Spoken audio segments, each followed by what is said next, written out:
So I started last week with I'm gonna do all of my Passover cleaning, get everything done, and then I was gonna show you guys a garden tour of all the changes that I made, and then it rained for a lot of days in a row. So I thought instead, since I haven't been able to come out here and do a bunch of changes and get all the things done that I was gonna get done, then this will be our goodbye to the winter garden tour.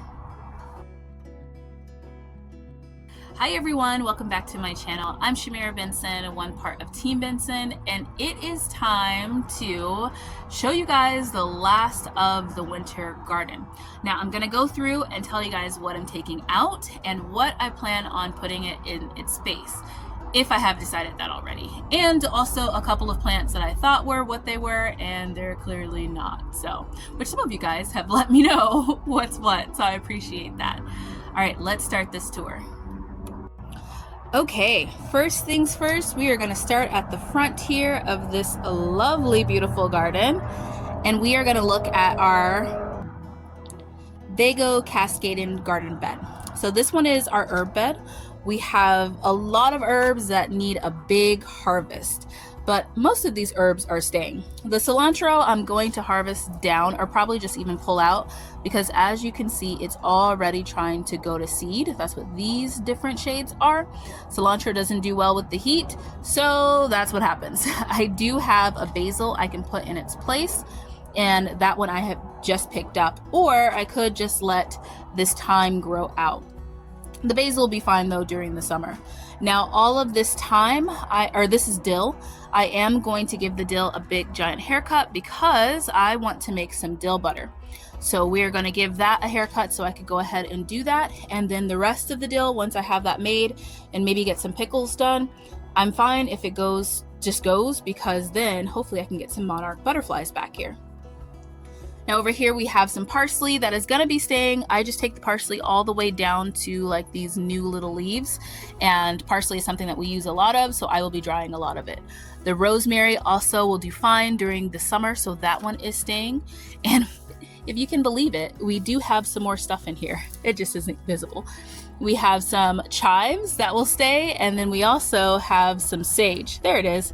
That has been growing slowly back. It had a horrible, well, we used it a lot during the fall.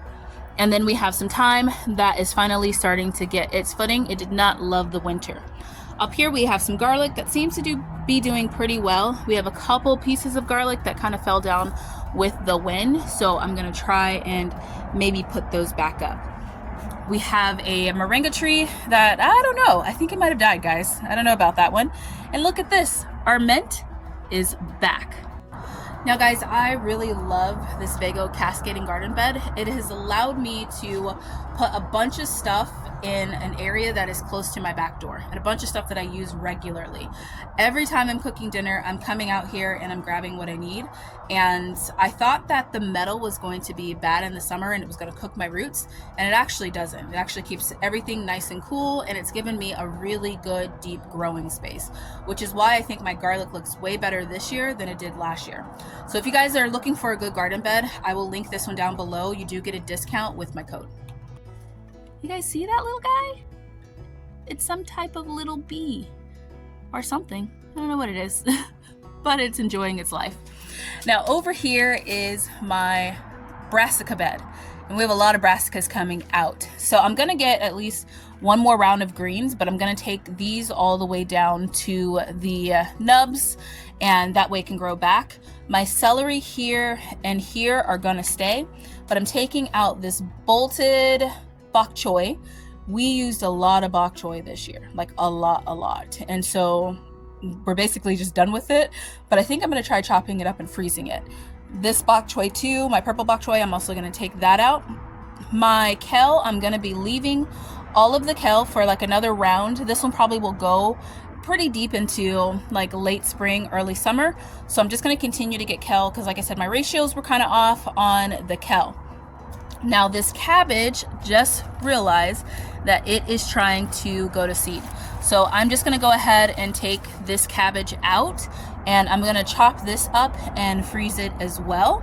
Or I'm probably gonna make sauerkraut with this. I don't know. What do you guys think I should do?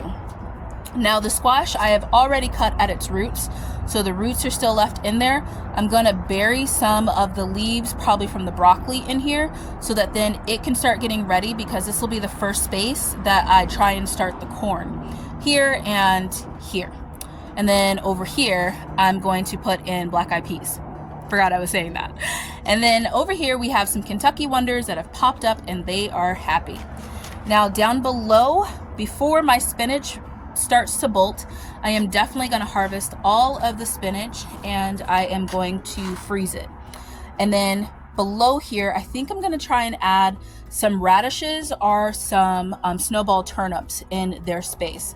But this was a great idea for spinach. It grew beautifully. Didn't really have a lot of issues with pests or bugs, because I don't know if it's because it was low or it was under things, but it was a great spot for them. And then this is just a clover that I decided to grow.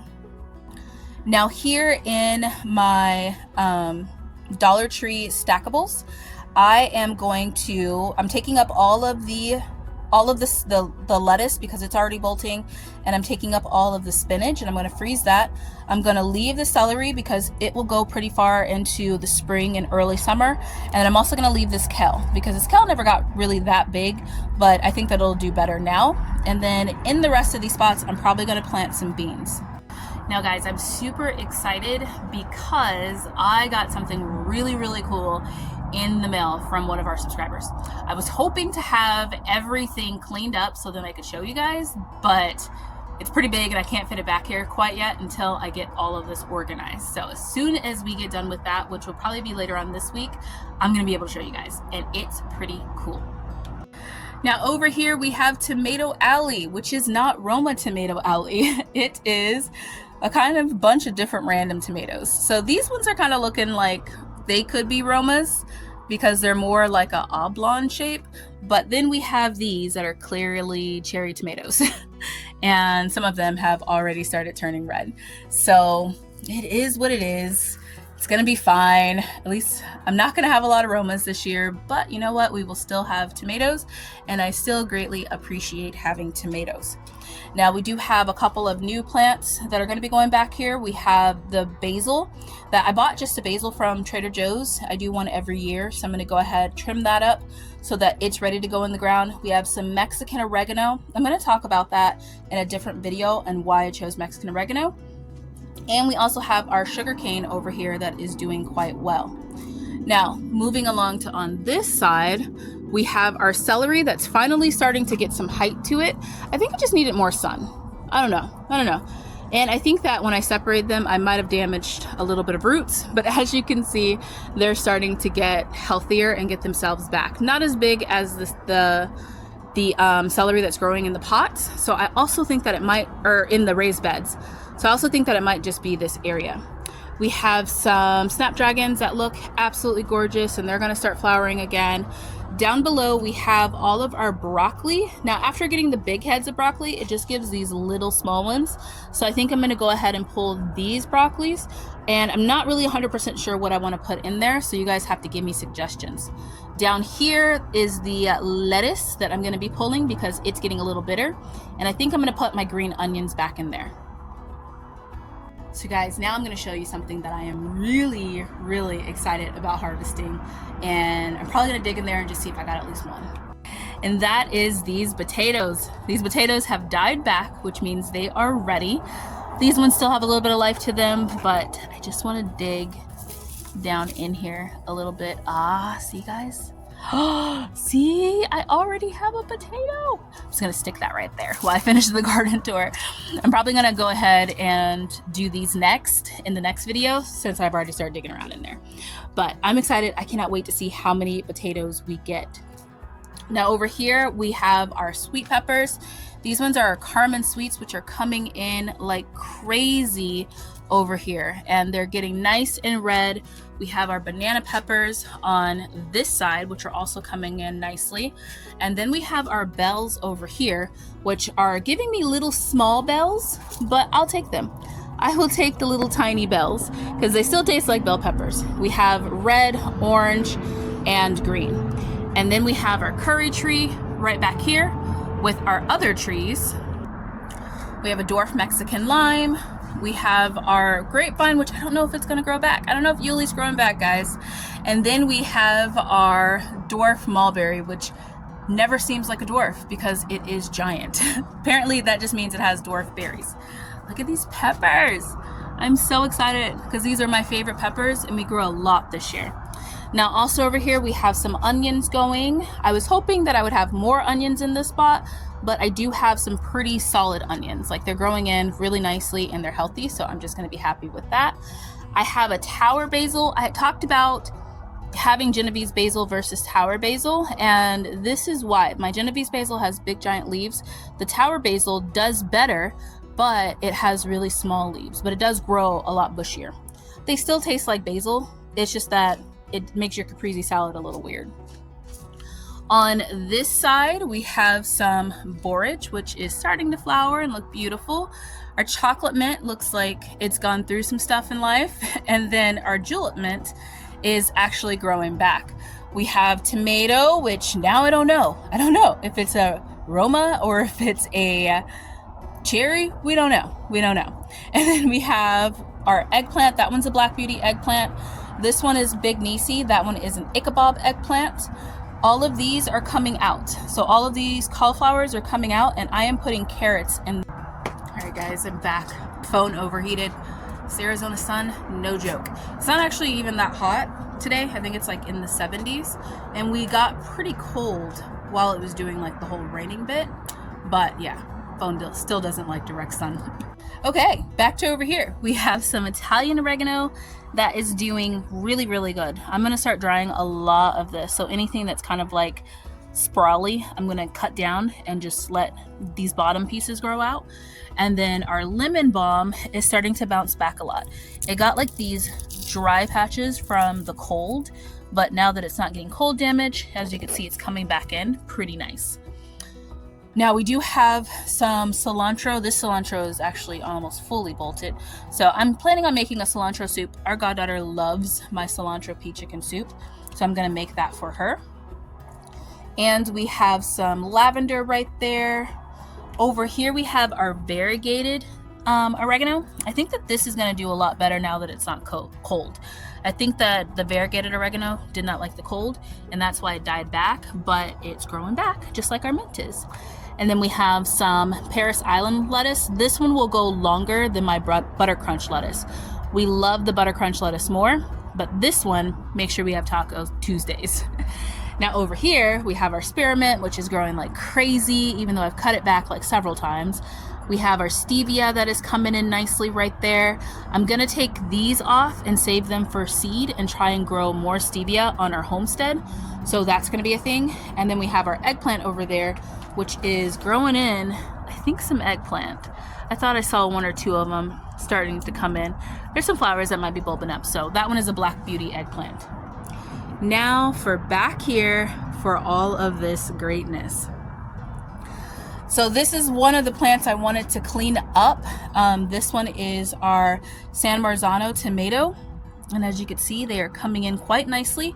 What I like to do is take the bottom row off, and especially because usually I plant my Genovese basil right here.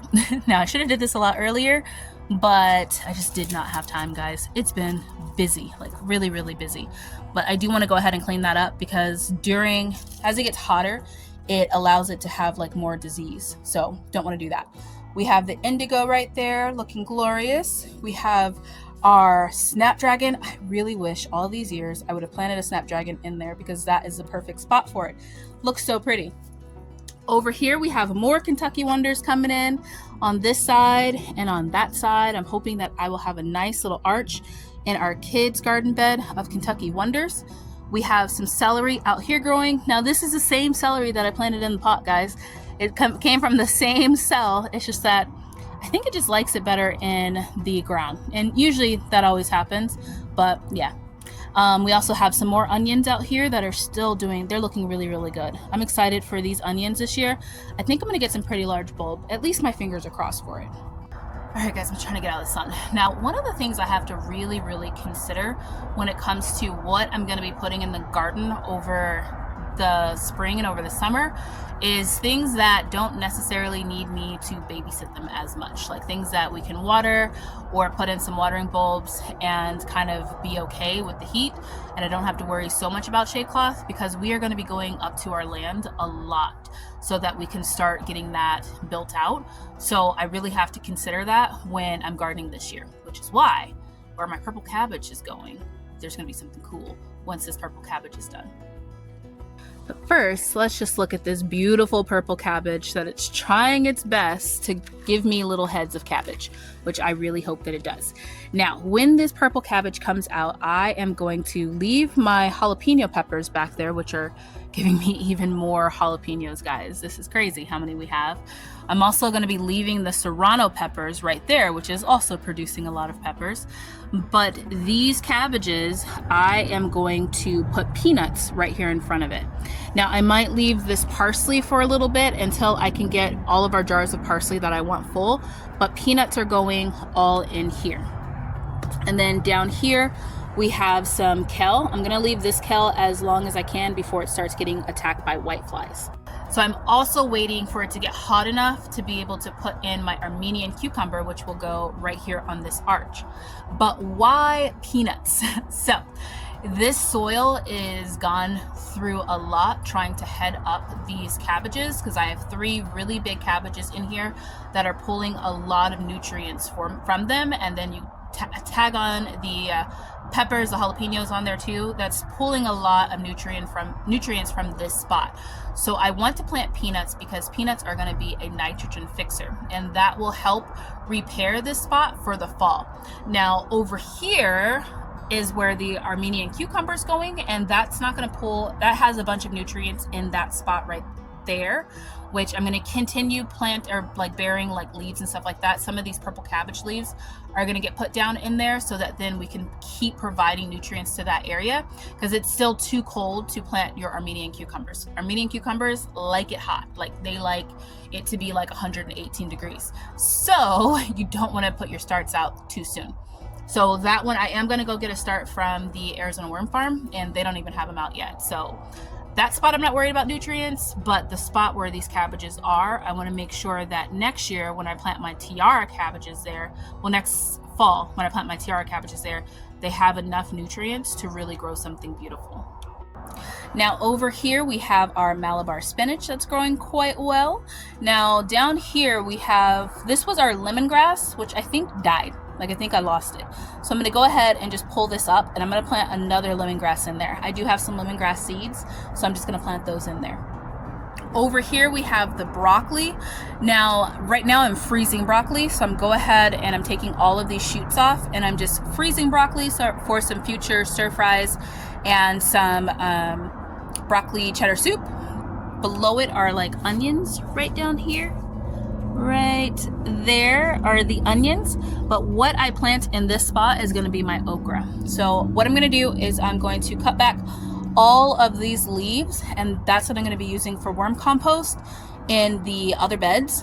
And then I'm going to let these keep sprouting as much as possible. I'm going to try and remember that they're sprouting out here so they don't get this bad. And then I'm going to try and put up as much as I can until it's time for the okra, because right now it's still too cold for the okra. Over here we have some more onions that will be happy to get more sun once this big broccoli plant isn't so huge. And then we have some beans that these ones are Kentucky Wonders too. Only one popped up, so I did put some more Kentucky Wonders down there during the rain. Now up here we have our beautiful calendula, which one has flowered. It's like our Lone Ranger over here, looking gorgeous. And this is where it gets interesting, guys. So I have my evening primrose, which look at those flowers, they're so pretty.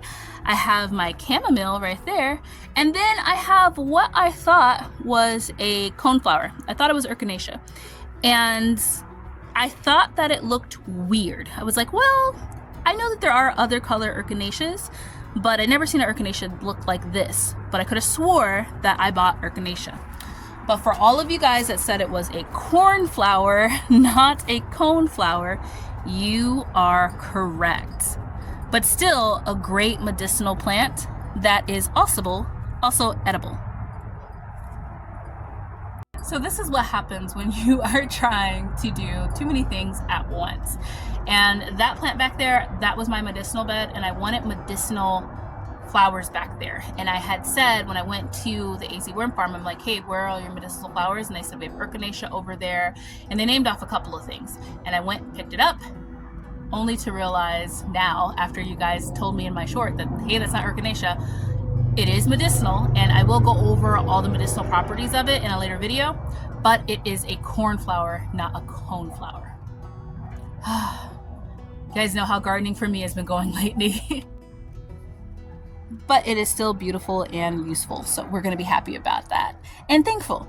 Now we do have some moringa over here, and then we have some snapdragons in there too that are being taken over by the cornflower.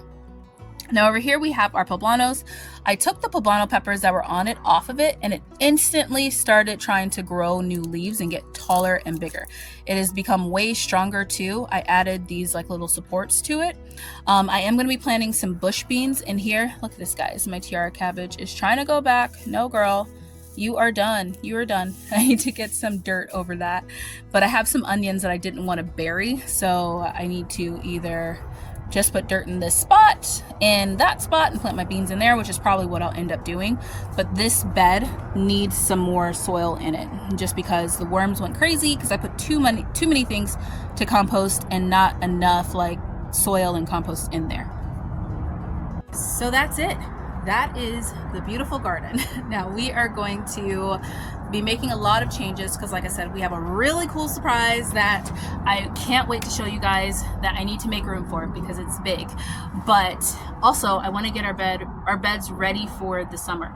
Part of summer gardening is all about timing and making sure that you do things in a timely manner so that then everything has a chance to grow before those really hot heats come in. And corn is something I want to do, black-eyed peas, peanuts, Armenian cucumbers. I want to get my okra in. I want to maybe have a couple more like medicinal things. I'm going to go through some of my seeds and see what I have. But those are the things that I know for sure. If you guys have any suggestions on what else I should be growing. Oh, carrots. Carrots are another thing. And yeah, so if you guys have any suggestions on other things that I should be growing that will do well in the summer, make sure you comment them down below. But until next time, grow yourselves a garden, because even a small space can provide you with tons of food. Bye guys.